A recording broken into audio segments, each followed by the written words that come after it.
Hey, what's going on there, guys? Bo here with Top Deck Cards and Games, and I'm back with another video for you. Today, we're going to be talking about Modern, and I'm going to be sharing with you guys my ad nauseum list. So, if somebody put a gun to my head and said, what do you think is the best deck right now? What do you think is your preferred choice of decks to play right now? I would tell them ad nauseum pretty easily. Ad nauseum is just really sweet because it's one of the combo decks that are just completely uninteractive most of the time with what your opponent's doing, and it protects itself quite well, and it protects you from other stupid stuff that your opponent might be doing to try and win in general. So, with this deck, we'll break it down and then I'll explain to you guys how ad nauseum actually works. So, starting out here, we have for ad nauseum, the mainstay card. The deck is named after. We need it in our deck here to be able to combo off and draw our whole deck. We have a playset of Angel's Grace, and we have a playset of Phyrexian Unlife. That's the second part of the combo. So, what you're doing with this deck is you're going to want to assemble it that you have an Unlife and you cast an ad nauseum and your opponent doesn't stop you in the in-between, or you play an Angel's Grace, give yourself the inability to lose the game for the turn and you can't go below 1, and then ad nauseum for the turn whenever you can't lose the game.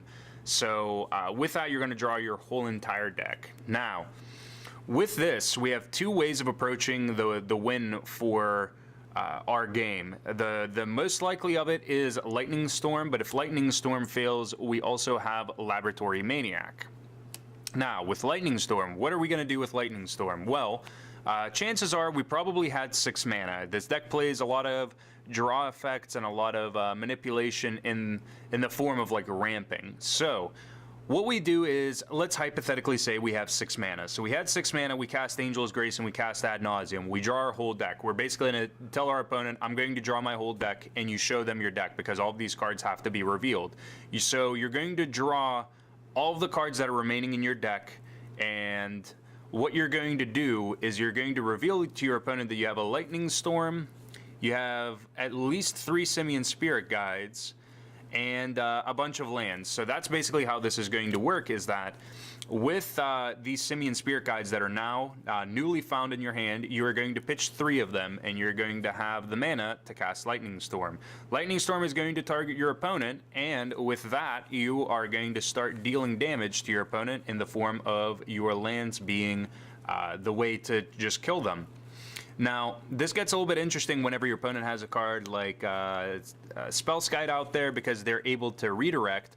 But what is likely going to be the case is that your opponent is not in any way, shape, or form going to be able to pay enough times with Spellskite to be able to redirect the damage finally of the Lightning Storm to the Spellskite so it actually sticks. What will happen is that your opponent might get a couple and then just realize, oh wait, I can't actually stop this by paying life, so they are just going to end up losing the game. If all else fails, we have our Lab Man, we have our Laboratory Maniac that we're going to be able to, if we draw a card while our library has no cards in it, we win the game instead.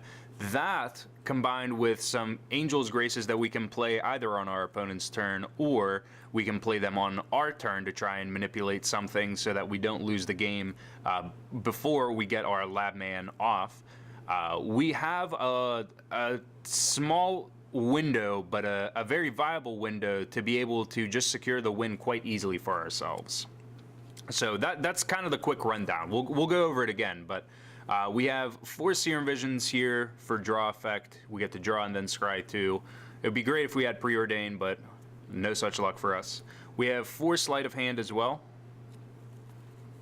We're playing 2 Anticipate. You can play Peer Through Depths as well. Anticipate just ends up being equally as fine for you if you're trying to hit like lands or something. Maybe you're missing some land drops. Maybe you're trying to get, I don't know, a Phyrexian Unlife off of it that you normally wouldn't be able to get with the Peer Through Depths. So it's kind of up in the air whether you want to play the Anticipate or the Peer. You can play either. I just find Anticipate's a little bit better, even though you see less cards. We have a playset of Pentad Prism.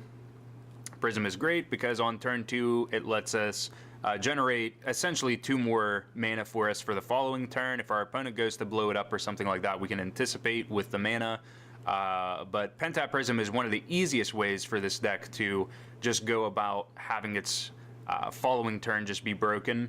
But it doesn't always end up being insane because your opponent might have like an Abrupt Decay, but Pentap Prism still remains the easiest way to ramp ahead with this deck. We also have 4 Lotus Bloom, which will stay suspended for 3 turns for us, but once it enters the battlefield, we can crack it and add 3 mana of any one color to our mana pool. We have our playset of Simian Spirit Guide. We also play 2 Pact Invocation, for those of you guys that are wondering, well, how do I actually protect this from my opponent just, I don't know, countering it? Pact Negation is your way out.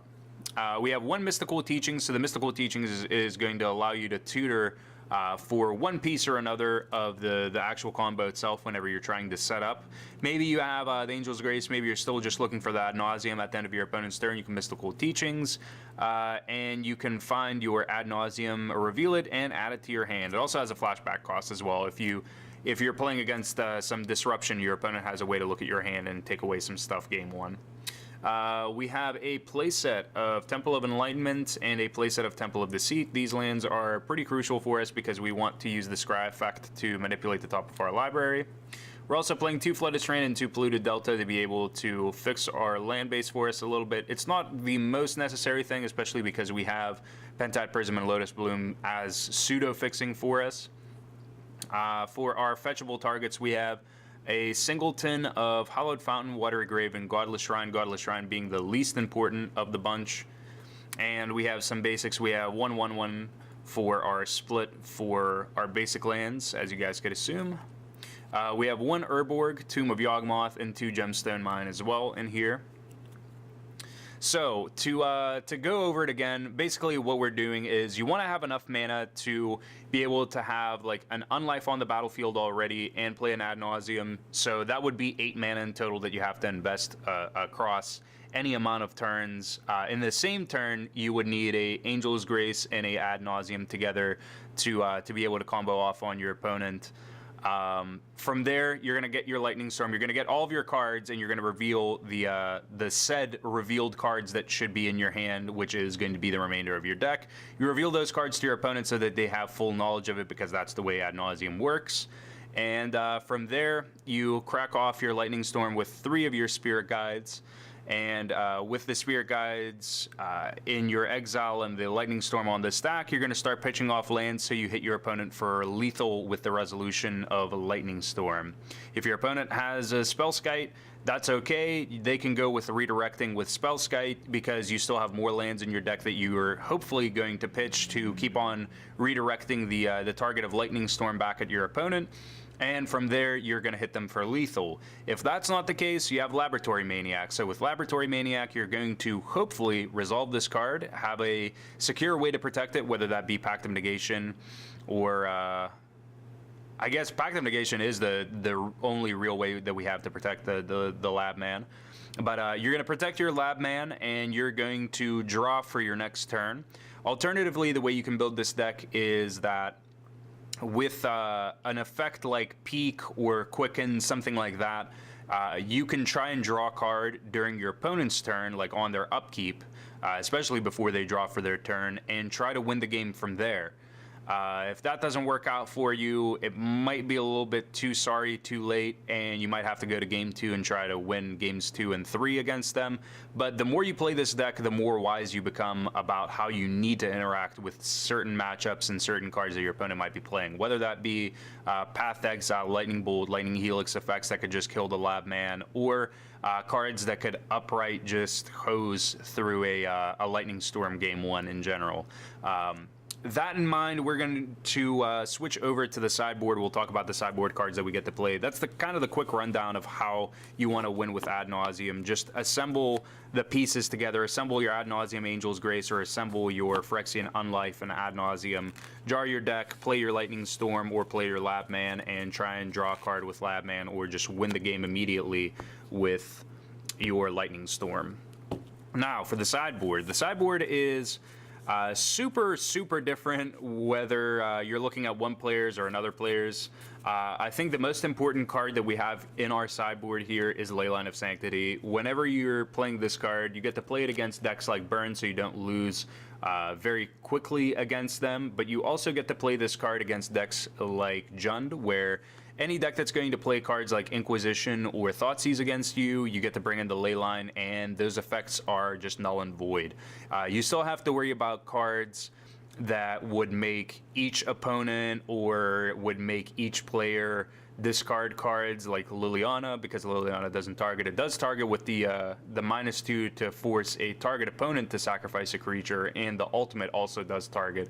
However, they can still use the plus ability to make you discard, but it's much less threatening whenever your opponent doesn't actually get to see the contents of your hand. They don't get to rip select cards out of your hand, and it makes it very easy for you to still win games, and win games quite securely whenever you have the Leyline out there. Leyline does shut off a numerous amount of cards that you could possibly run into. So whether it is just trying to play around your opponent's cards, or whether you're just trying to not lose the game because they're playing a deck like Burn, Leyline ends up being just insane. Similarly, we have cards like Surgical Extraction that can help us in super grindy matchups, or otherwise will help us against very narrow implications like playing against Dredge. It ends up being insane against Dredge because you get to take away cards like Amalgam, or you can take their Bloodghast away from them. Similarly, Grave Troll as well. But being able to have the Surgical Extraction to pinpoint cards that your opponent has that are a problem is the great way to go about it. We also have Dispel in here in our sideboard. The Dispel is much more broad in how we get to use it. It's great against counter magic. It's also good if you're playing against a deck like Infect, and similarly against the Suicide aggro deck as well, because a lot of their good cards or their combo pieces, namely like Temur Battle Rage, are going to be an instant, so you get to counter those. But largely you'll find that the Dispel is there for any counter magic decks and anything that would otherwise try and stop you from winning at instant speed. I think the most awkward instance, the most awkward matchup that you'll find is actually the mirror match, where you have to fight through your opponent having their own Angel's Grace effects, their own I don't lose the game circumstances. We're playing a singleton Patrician Scorn in the sideboard for whenever you run into other opposing Leylines, or otherwise if you run into Boggles as well. Patrician Scorn is going to allow you to destroy all enchantments, and we get to do so for free if we cast another white spell for the turn. So with this, if your opponent has Leyline and they go, ha, you can't win the game now, they're probably very unaware that the deck plays Laboratory Maniac to begin with, but they're probably also unaware that Patrician Scorn is a card that this deck commonly sideboards, and it's a very good one at that. Patrician Scorn is your easy out to anybody playing a Leyline or anything close to that in nature. We also have Echoing Truth, so this card is much more defensive than it is offensive. You can side this card in as well for the same thing if you worry about a card like Leyline, but you don't want to commit a card like Patrician Scorn to your sideboard, although you probably should. Echoing Truth is good up against like tempo matchups, things like Affinity that you might run into. Similarly, it's good against Dredge, any other aggressive decks. Any deck where your opponent is relying on permanents to either disrupt you or they're trying to clock you and win before you're actually able to assemble your combo. So the Echoing Truth ends up being insane for that. It can help slow down other fringe decks that you might encounter, like Storm or anything like that, so it's great for that as well. But even if you're playing against a deck that's trying to lock you out of the game. And for our few remaining cards that we have on our sideboard, we have 2 Hurkyl's Recall. So the Recall is basically just against Affinity. You might run into the occasional Lantern player that you need to side in the Hurkyl's Recall for, but more likely you'll just run into Affinity, and this is the hoser card for them. And we also have Darkness. So Darkness is great for any of the super hyper aggressive matchups, especially Infect, but not limited to Infect. The Suicide matchup is another one that is just kind of really untamed, and it's really hard to pinpoint how aggressive that deck will actually be just out of the gate. So having a card like Darkness to be able to unwind your opponent for a turn and just kind of make them shoot all of their resources, especially now the Jataxian Probe is going to be gone, Darkness ends up being a great way to combat that. And the same could be said for Infect, although Infect has, on average, more ways to try and combat a card like Darkness or a Holy Day or any type of effect that would prevent something at instant speed than any other deck would likely. So I think combined with this spell, Darkness ends up being a great way to stop other decks from just beating you for free in one turn. But Darkness is much more narrow as a card than like being able to apply it for something like Burn. Like, you can't side in Darkness against a deck like Burn that distributes its resources and its way of winning into multiple different alleys as opposed to just attacking to secure the win. Playing against something like Zoo where they overcommit on the board and just try and bash you for the turn, that might be a little bit more reasonable, but Darkness is definitely for those one-shot decks that will try and beat you. So that is the deck tech here for you guys for Ad Nauseum. Hopefully you guys enjoyed it. If you did, I'd greatly appreciate it if you thumbs up the video and subscribe to the channel for more content. And until next time, guys, thank you for watching, and I will be back with much more content here very soon.